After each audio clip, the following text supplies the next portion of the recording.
একটা গ্রামের পাশে একটা সুন্দর জঙ্গল ছিল।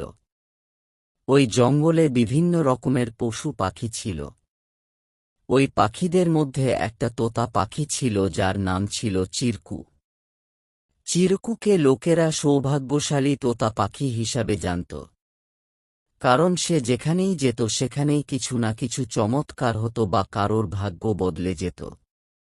গ্রামের লোকেরা মানত যে চিরকু তাদের বাড়িতে যদি আসে তাহলে তাদের জীবনে সুখ শান্তি চলে আসবে।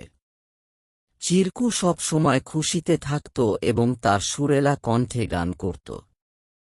লোকেরা তাকে ভালো ভালো খাওয়ারও খাওয়াত আর তার শুভ কামনা করত। চিরকুও গ্রামের লোকেদেরকে খুব ভালোবাসত আর সে যেখানেই যেত সবাইকে খুশি করার চেষ্টা করত। একদিন এক গরিব কৃষক যার নাম ছিল রঘু, সে প্রচুর সমস্যার মধ্যে ছিল।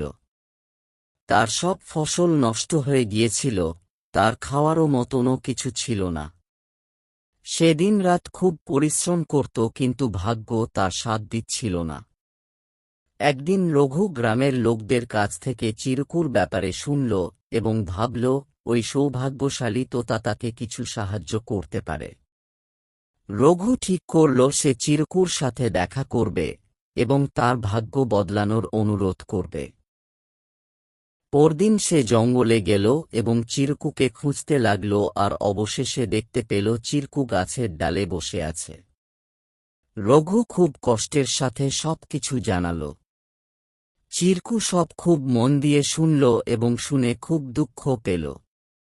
এরপর চিরকু তার ঠোঁট দিয়ে একটা চোখমুখে পাতা উঠিয়ে রঘুকে দিয়ে বলল, এটা জাদুর পাতা, এটা তোমার কাছে রেখো এবং তুমি যখন মাঠে কাজ করতে যাবে এটা তোমার ভাগ্য বদলে দেবে।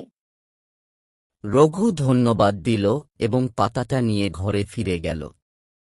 পরের দিন সে মাঠে কাজ করতে গেল। যেই সে কাজ করতে শুরু করল হঠাৎই বৃষ্টি শুরু হয়ে গেল এবং তার শুকনো ফসল সবুজ হয়ে গেল এবং তরতাজা হয়ে গেল। রঘুর পরিশ্রম সফল হল আর তার ভাগ্য সত্যিই পরিবর্তন হয়ে গেল।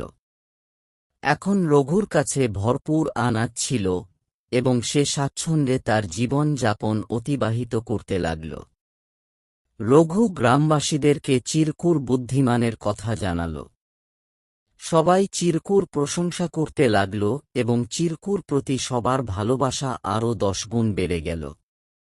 কিন্তু চিরকু রঘুকে একটা কথা বলেছিল যে এই পাতাটা শুধু তুমি পরিশ্রম করলেই কাজে আসবে। যদি তুমি পরিশ্রম করা ছেড়ে দাও তাহলে এটা কাজ করবে না। রঘু চিরকুর কথা মতোই কাজ করতে থাকে। ধীরে ধীরে তার অবস্থার পরিবর্তন হতে থাকে এবং সে ধনী লোকদের মধ্যে একজন হয়ে ওঠে। সে কখনো ভুলে না যে তার সফলতার কারণ চিরকু আর তার পরিশ্রম। এই গল্প থেকে আমরা এটাই শিখলাম যে যারা পরিশ্রম করে তাদের কষ্ট কখনো বিফলে যায় না। গল্পটা ভালো লেগে থাকলে একটা লাইক দিয়ে যাবেন আর এই রকম নতুন নতুন গল্প পেতে চ্যানেলটি সাবস্ক্রাইব করে দিয়ে যাবেন প্লিজ।